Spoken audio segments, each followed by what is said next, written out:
Miembros del jurado, esta es la historia de una mujer fantasma, de una lenta desaparición, de un trágico descenso a los infiernos. Está asustada de su propia vida. De alguna manera, somos monstruos, pero monstruos terriblemente humanos.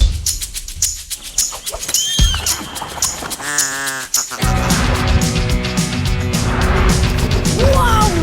¡Genial! ¡Qué aventura! Sus fotos pagan los billetes. No está mal, ¿eh? ¿A qué se dedica usted? Yo vendo mierda. Tomen una cerveza, hablen, que estas son cosas de vecinos.